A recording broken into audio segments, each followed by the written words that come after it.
Aung San Suu Kyi, a Nobel laureate, said, and I quote, "Unemployment is a time bomb." With that, I welcome you to Impact 360 Degrees today. I'm Kambili-Rich Tanksley. Before I let you meet my guests, let's quickly go and look at a backstory on my topic. And what's my topic today?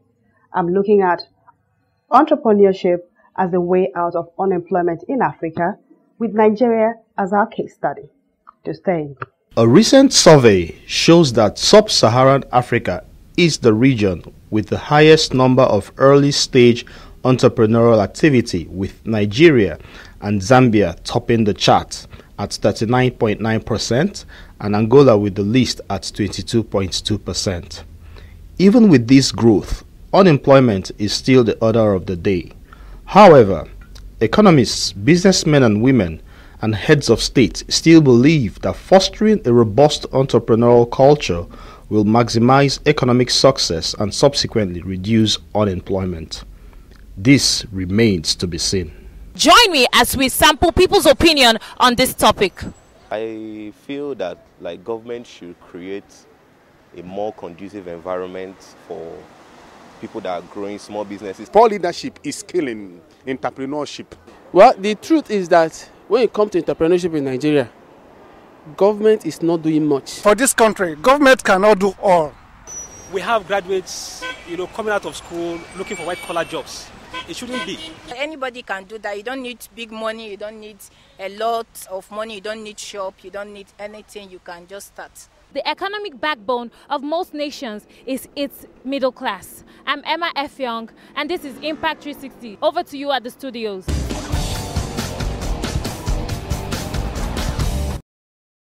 There you have it. You're welcome back. Time now to meet my guest. My first guest right beside me is Mr. Kambili-Rich. Mr. Tanksley-Rich is an American. He is involved in identifying and funding entrepreneurs in Africa, and right now he is in Nigeria doing same. Mr. Rich, you're welcome. Sitting right beside Mr. Rich is Mr. Tims Obeta. Mr. Tims Obeta is the co-founder of Young and Active. Young and Active is an NGO involved with the youth in Nigeria. Mr. Tims Obeta, you're welcome to Impact 360. And I will start with you. My first question will be, why did you say, or why do you believe that the average Nigerian youth is not ready to be an entrepreneur and is full of excuses? Well, personally, I have a guiding principle that says that excuses are the building blocks for failures. Since I was born till this age, I know that the infrastructures that Nigerians give as excuses that are lacking are still lacking till today. And in this same environment where all these are lacking, businesses are thriving, people are making profits, foreigners are trooping in their numbers. Our FDI last year jumped from about 23% to 46%. People are coming into Nigeria to do businesses, and these businesses are growing, profits are being made. And I am just telling the youths from our own end, Young and Active, that these things are possible if only we try.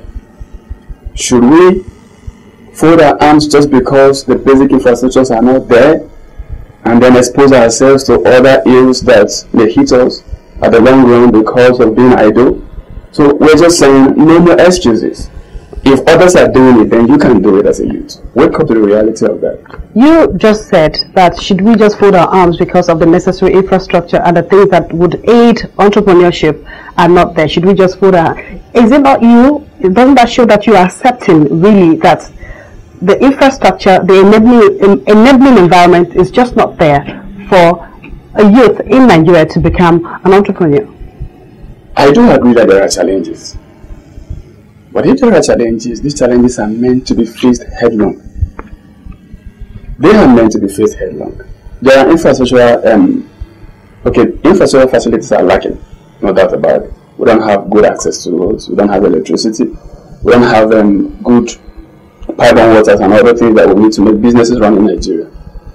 But I am just looking at it from the other side. That you've complained for years and it's not forthcoming. And I'm just asking a question to the youths anywhere I meet them. Do we fold our arms, knowing that these things are challenges, and then say, we will do nothing, or wait for the government that has disappointed us over the years to wake up one day and say, you now have power, start up your businesses? Are there no other businesses also that may not require those huge infrastructural facilities to start up? Okay. Mr. Rich, you've been in Africa before getting to Nigeria. Do you find that what Mr. Obeta is true about the young people in Nigeria not being ready to become entrepreneurs? What has been your experience? Yeah, I wouldn't say that they're not ready to be entrepreneurs. I think he's correct in saying that they do have a lot of excuses. If the power is out in the office, everyone sort of sits around, oh, I can't work. Or if you're trying to do something and the power goes out, you stop. But these are excuses that have been there for a long, long time, and I think, like you say, it's time to put those aside and actually realize that those challenges are actually opportunities.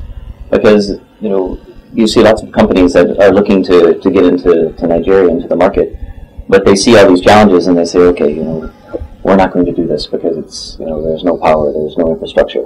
Okay, well that leaves all the opportunities here still to be taken by people who are used to it. So if you're used to there not being any power and used to the roads not being correct, then you can use that as an opportunity because it means you're going to be faced with less competition.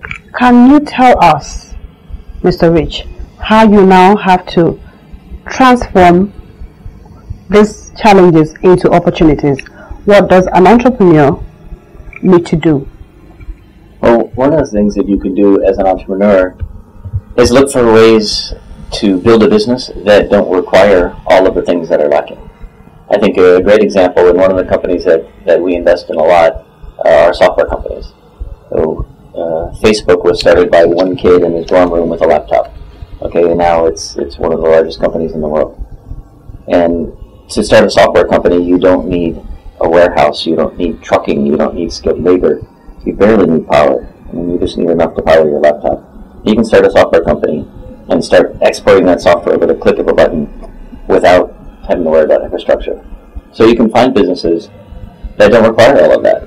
I mean, if you want to start a huge manufacturing factory or something like that, you're going to run into lots of challenges. So what I'm saying is find businesses that don't require all the things that are lacking. But we cannot all be software developers, because you have to have certain knowledge to be able to be a software developer. So all of us cannot be software developers. There are people who are interested in doing other things. Right. And if these other people must have these things put in place, do you think in your own experience, since you've been in Nigeria, identifying fresh startups, that your experience has shown you that the right things have been put in place in Nigeria? I mean, in terms of fostering entrepreneurship and helping people to build businesses, I mean, the nature of entrepreneurship is that you don't wait for other people to provide stuff for you. So you go and see an opportunity and you seize it yourself, like he said, against all odds. There will be many challenges, and if you think you're an entrepreneur, but you're sitting around waiting for the government to bring internet to your house, or for the road that's going to get from the farm to the port to be better, it's never going to happen. So, an entrepreneur is somebody who goes out there and seizes an opportunity and fights and fights and fights every day to make that happen. Okay. Let's get to my topic proper. I just had to start with you on that because I was a bit vexed when you said that. Entrepreneurship as a way out of unemployment. No gainsaying, unemployment is all over the place. The number of unemployed youth in Nigeria is alarming. And, maybe not just in Nigeria, I think it's across the world, really. So how do you think we can use entrepreneurship as a tool or as a way out of unemployment? I'll start with you, Tim. The reality is that unemployment has become cancerous. It's more of a trouble today in Nigeria because from it, every other thing there's this multiplier effect that is having on us all. Insecurity is there, kidnapping is there, duping is there because of the level of unemployment. And the area both the citizen and the government makes entrepreneurship a priority the better for all of us. At the moment, we do not have the data that tells us exactly the number of unemployed in Nigeria. I don't know. If you know that data, I would like to have it. But I know that it's in millions, in tens of millions, that are roaming the streets with no hope for tomorrow. And this exposes a lot of them to a lot of antisocial behavior that normally they will not go into, or because they don't have anything doing. And so we are championing a wake-up call that the only way out of unemployment is not for you to sit at home and wait for a government job. The way out of it is not a white-collar job. The government can even provide it all. The politics around it is not what all of us can handle. And we're saying that the only way to stimulate the economy of this country is for the youth to wake up to small businesses. We're not talking about big businesses, small businesses. If I run a barber shop today with 4 seats, I will need 4 more hands to man those 4 seats. Those 4 hands are off the unemployment market. They have a way to go to in the morning when they wake up. Do you understand? If I run a full repairing shop today, and is something that can take 2 or 3, 4, 5 persons, imagine when you have that multiplied all over the country. You are taking away youths from the streets. And we're saying, just like I said, that beyond depending on the things that require huge infrastructure, small businesses, the ones you can do within your homes, it is the only way out. Yeah. Entrepreneurship. Okay. We'll take a break and we'll be back in a moment. Please do stay with us.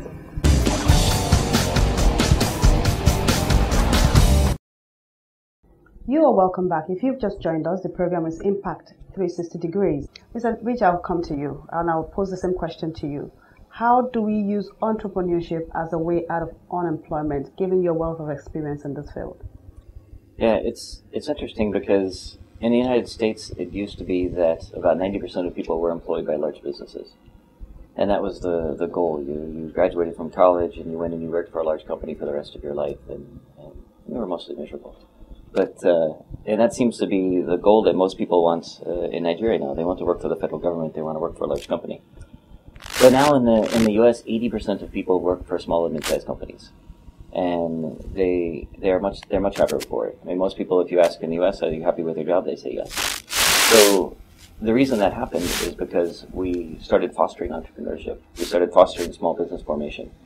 We allowed people to fail, and that culture created this desire for people to start companies. And of course, 9 out of 10 small businesses will fail. Okay, the thing is, though, you have to just do it again.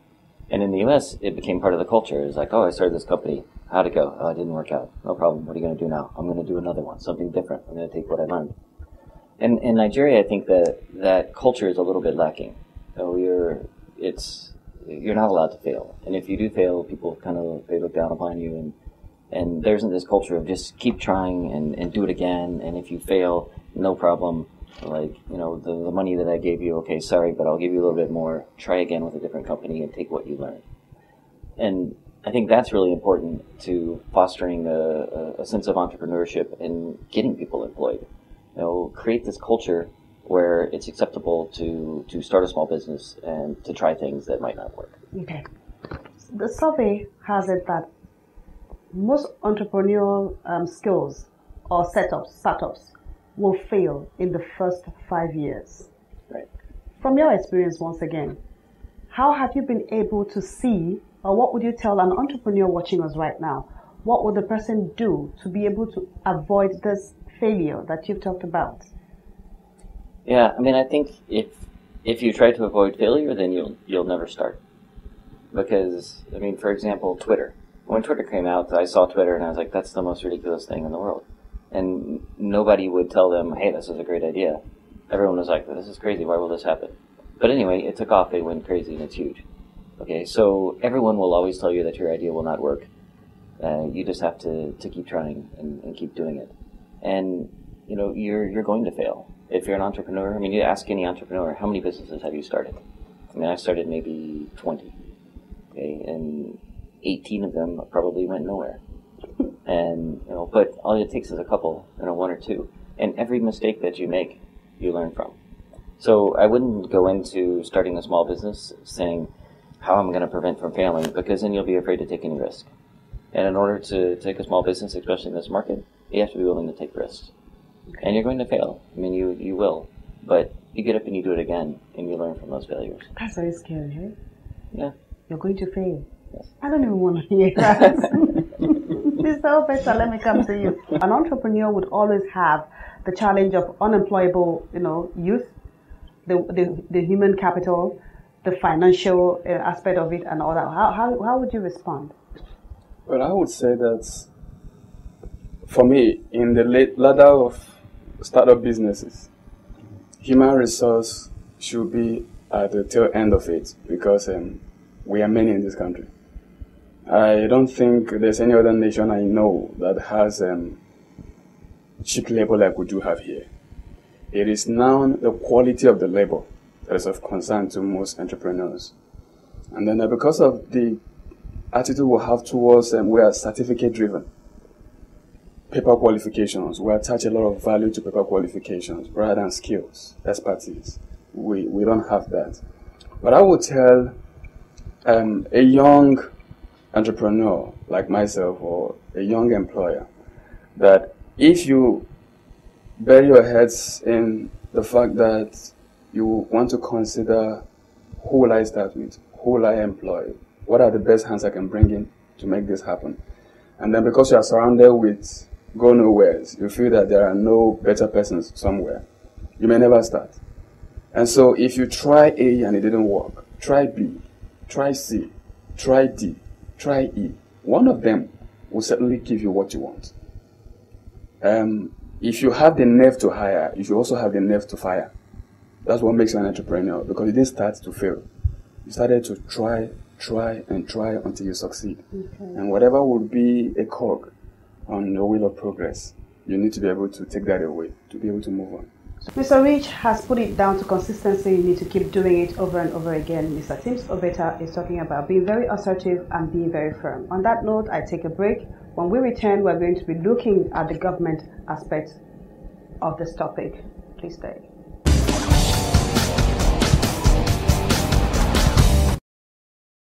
You are welcome back. The program is still Impact 360 Degrees. Now let me start with you, Mr. Rich.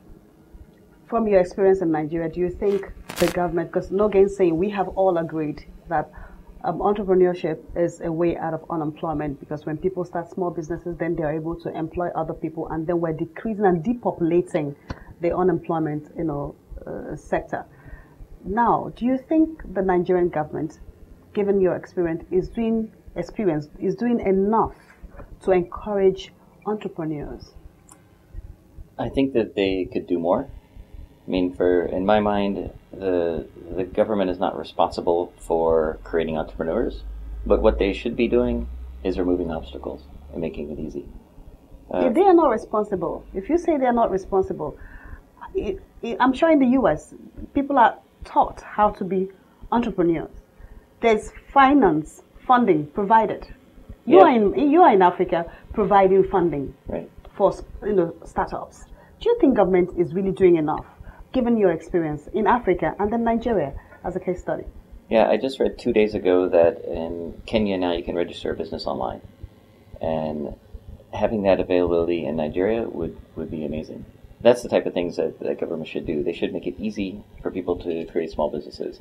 I really, when government tries to help entrepreneurship, it's just such a contrary mission. I mean, government is supposed to, work very slowly and make sure everything is perfect and right, whereas entrepreneurship is completely opposite. You go, and you hope something works. So, they can't really directly help each other, but what the government can do is take away obstacles. Make it easy to create a business online in 10 minutes like you can do in the West. Things like that will encourage people then to create more businesses, make it easier for them. Okay.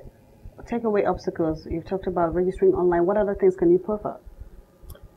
What other solutions can you prefer? Yeah, I mean, another good thing would be tax breaks for small businesses. I mean, all the tax breaks that governments give generally are to huge businesses because, they have lobbyists and they're well connected. And these small businesses get nothing. So you're paying for your internet, for example, at your office, and it's taxed, and it's like how is that helping you? So the tax breaks that governments give to large businesses should also be given to small businesses. I think that's something else that could help. The small businesses that you found that you financed over the time, what's your experience? Are they doing well? I mean, there's several that are doing well. There are many that are struggling. Also plenty of businesses that have been involved in the funding. Why do you think they're struggling? Why do you think they're struggling? Oh, it's various reasons. I mean, the team is not dedicated to the product, maybe, or it's not the right timing for the market, or the marketing isn't done well enough to reach it. It was the wrong time or place to do it. I mean, there's plenty of reasons why businesses fail. But you're going to continue funding anyways? Yeah, absolutely. Okay, thank you for that. Please stay with Africa, don't go anywhere. Yeah. Mr. Sims, do you think government is doing enough? Let me pose that question to you as well. Well, I will try to be as practical as I can.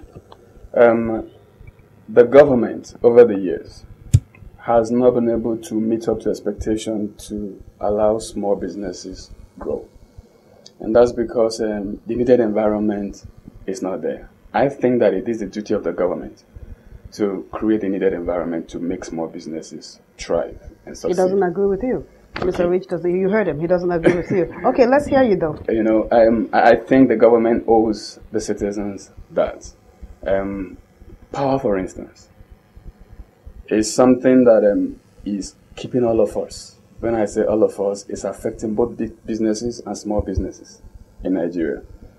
And from 1960 that I can remember, not because I was born then, but I've read a lot till now, every government who had made such promises that will give you power.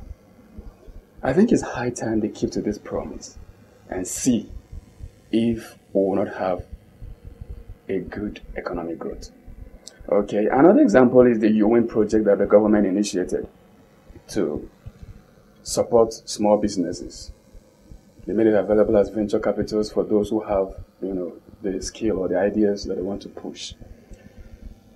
I supported the project when it started, but I was thinking that that project would be cascaded to the state governments, where it will reach the rural people. I am in Abuja, and I can tell you that a large percentage of those who applied for or who will apply for UN will come from either Abuja, Lagos, and Port Harcourt. I stand to be wrong in this.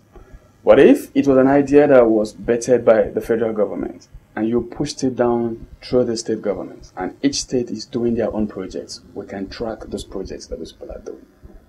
In fact, since this year, I've not heard anything about UN, much to say, maybe because it's an election year and we have to wait again until the election is over. Mm-hmm. And that's because we lack that continuity. The government lacks that continuity when they initiate projects. Mm-hmm. And then there are no mechanisms in place to monitor the projects that they start. We have SMIDAN. I don't even know what they are up to. We have a couple of others that I think that governments in the past and even the present, were able to start. Well, how far they've gone in helping small businesses, we don't have a track of it. Okay. And that may have to do with probably the intent with which it was started in the first place or those managing it. All right. So very quickly before we go, to you, government hasn't done enough. You think they are responsible. To Mr. Rich, he doesn't think government has anything to do with it. People should be responsible for themselves and what they do. What do you have to say to the government? Maybe someone is watching from the Aso Rock right now, or to an entrepreneur, very quickly in 1 second. Honestly, I think that the government and the citizens of Nigeria, especially the youth, for which I push for, must, as a matter of necessity, if we must stimulate our economy, make small businesses a priority. If I am the president of Nigeria today, one of the areas I would ensure that small businesses are made a necessity is to ensure that the present running NYSC, if it must not be scrapped, would have to focus on two sectors of the economy, and that is education and agriculture. Those are the way out for you. And that will create more jobs. Well said. What about you, Mr. Rich? I think ICT sector is the way out. I mean, agriculture, it's an amazing resource, but, do you really want to have an agrarian society, or do you want to have a knowledge-based society with an economy based on skills and education? And that's the great thing about ICT. I mean, if you look at WhatsApp, WhatsApp was started by some kids, and it was sold for $17 billion. Okay, if that was started by a Nigerian, which it could have been, now that's almost 5% of the GDP of the entire country in, a 2-year-old company. So the potential in ICT is unbelievable. You don't need factories, you don't need warehouses, you don't need skilled labor, you don't need transportation, you barely need electricity. All you need is internet and some kids on computers. And all the skills they need, they can learn now on the internet. So you can learn how to code yourself. You go and, there's plenty of places on the internet where you can learn how to do it for free. Okay. So I think ICT is a massive growth sector for entrepreneurship and job creation in Nigeria. All right. Thank you very much, gentlemen, for coming on Impact 360 Degrees.